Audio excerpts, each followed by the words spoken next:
अमित साली madam channel में आप सबका स्वागत है। हम इंस्टाग्राम पे कुछ दिनों से देख रहे थे कि बहुत अलग अलग लोग जो है वो अलग अलग अपना व्यू पॉइंट दे रहे हैं कि मतलब किसको बच्चे करने चाहिए, गरीब को बच्चे करने चाहिए कि नहीं, और कितने बच्चे करने चाहिए। इस बात को लेकर हम इंस्टाग्राम पे देख रहे थे, काफ़ी सारी रील्स आ रही है। और आज तो हमने न्यूज़पेपर में भी देखा कि ये देखिए बेबी बेड मीन्स कि बच्चे करने हैं, उनको करने ही है। इस चीज़ को लेके जो है सरकार इंसेंटिव भी दे रही है। तो हम पहले ये आर्टिकल पढ़ देते आपके सामने। तो इसमें लिखा है कि जो है कुछ स्टेट्स में टोटल फर्टिलिटी रेट जो है वो 1990s में 3 थी, जो कि आज 1.5 हो गई, जो कि रिप्लेसमेंट रेट 2.1 से भी काफ़ी नीचे है। तो यहाँ पे एक स्टेट का नाम दिया हुआ है आंध्र प्रदेश। उस स्टेट ने क्या किया है कि उसने कहा है कि जो थर्ड चाइल्ड होगा तो उस पर 30,000 रुपीज़ पे करेगी सरकार, और जो चौथा बच्चा करेंगे तो उनको 40,000 रुपीज़ देगी।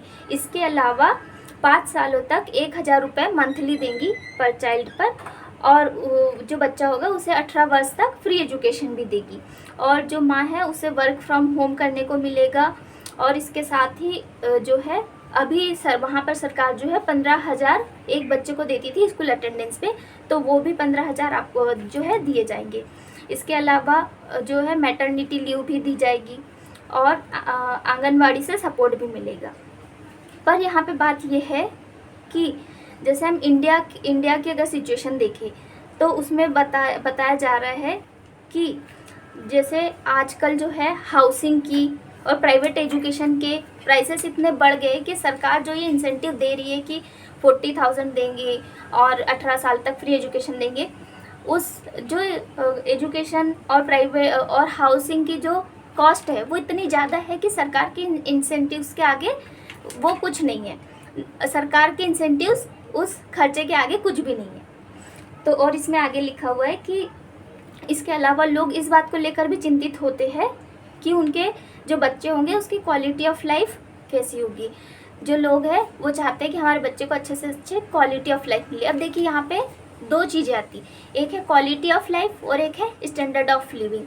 हम इसके बारे में अभी पहले आर्टिकल पढ़ लेते, फिर इसके बाद बात करेंगे। तो यहाँ पर फिर बताया गया है कि 18 साल तक जो है गवर्नमेंट बच्चे को बड़ा करने का खर्चा उठा भी ले, फिर भी लोग इस प्रोविज़न के लिए उतने अट्रैक्टिव नहीं होंगे, मतलब गवर्नमेंट की बात मान के उनके तरफ नहीं आकर्षित होंगे। क्यों?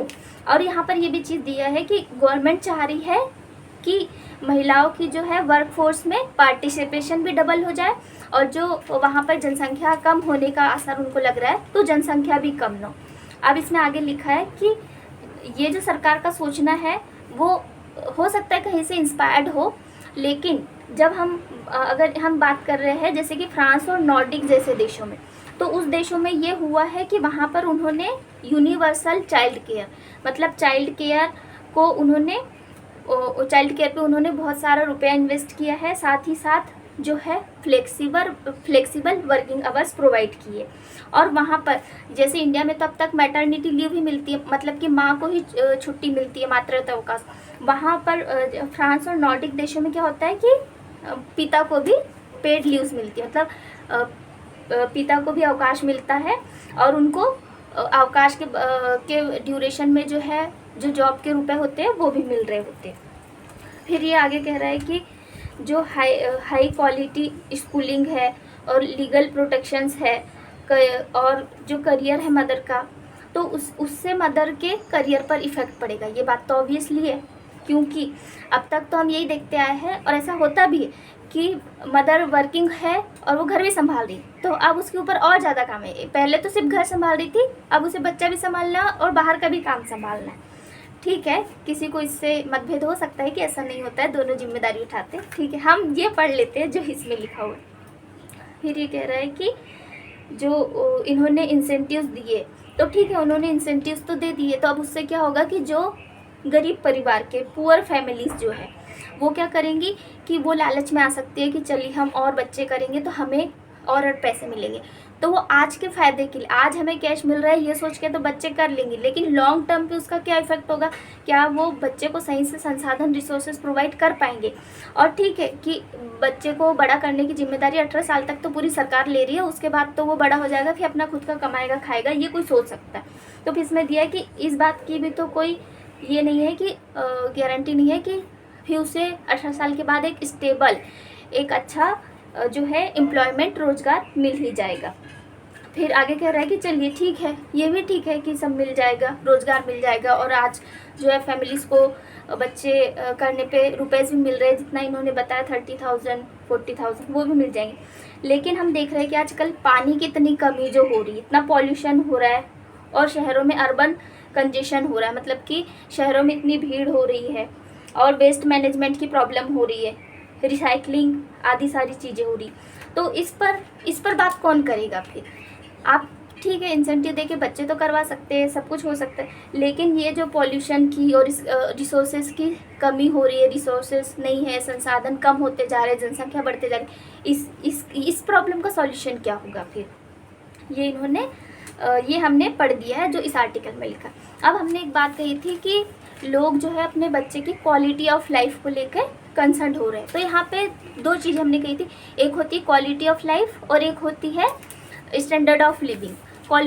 स्टैंडर्ड ऑफ लिविंग पहले हम समझ लेते हैं। स्टैंडर्ड ऑफ लिविंग का मतलब है कि कोई व्यक्ति पहले जो है बाइक से जाता था, अब कार से जाने लगा है, तो स्टैंडर्ड ऑफ लिविंग तो बढ़ गया क्योंकि उसकी इनकम बढ़ गई है ना। ये समझ में आ रहा है कि ठीक है पहले कच्चे घर में रहता था, अब पक्के घर में रहने लगा है कोई व्यक्ति।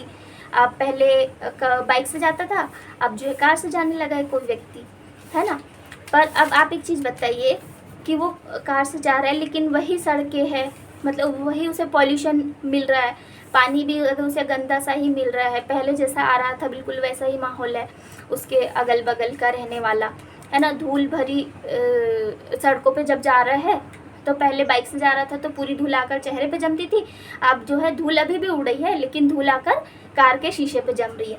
तो ये क्या हुआ, स्टैंडर्ड ऑफ लिविंग तो बढ़ गया, मतलब स्टैंडर्ड ऑफ लिविंग रुपए के टर्म्स में बढ़ गया, रुपए उसकी कमाई तो बढ़ गई, लेकिन जो क्वालिटी ऑफ लाइफ है, क्वालिटी ऑफ लाइफ को हम सिर्फ रुपए से नहीं गिनते, हम गिनते हैं कि हमारे आसपास वातावरण कैसा है, हमारी सरकारें कैसी है, कहीं हम युद्ध के माहौल में तो नहीं रह रहे, है ना। इसे क्वालिटी ऑफ लाइफ में गिनते। अब पता चले कि उसका स्टैंडर्ड ऑफ लिविंग बढ़ गया, किसी तरीके से उसकी इनकम बढ़ गई, अच्छी बात है।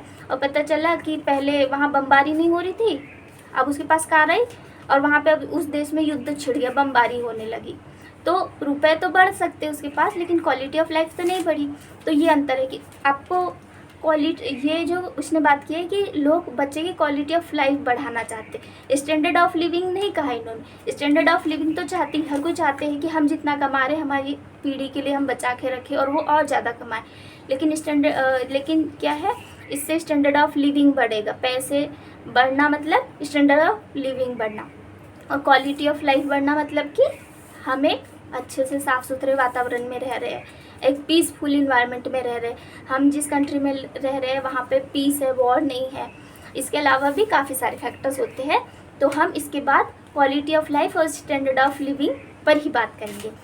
तो आज आपने हम इतना आर्टिकल देखा तो आपको भी कुछ ना कुछ तो समझ में आया ही होगा। और चूँकि हम पीएचडी कर रहे हैं, रिसर्चर है, तो ये हमारे लिए एक बहुत अच्छा टॉपिक हमें मिल गया है। हालांकि हम इस पर अभी तो कोई कमेंट नहीं करेंगे कि हमने अभी वही पढ़ा है जो न्यूज़पेपर में लिखा है। हम अपने कमेंट करने से पहले इसके बारे में और रिसर्च करना चाहेंगे, और बाकी सबकी अपने अपने विचार होने चाहिए कि किसे क्या करना है, किसे बेबी करने हैं, किसे नहीं, कितने करने हैं, ये उनका विचार होना चाहिए। बात संख्या की नहीं, बात है रिसोर्सेज की। बच्चों की संख्या से कोई प्रॉब्लम नहीं, बात है कि हमारे पास रिसोर्सेज कितने हैं। तो आपने हमें इतना सुना, इसके लिए थैंक यू सो मच। और इकोनॉमिक्स वाली मैडम चैनल को लाइक शेयर सब्सक्राइब जरूर कीजिए। Thank you.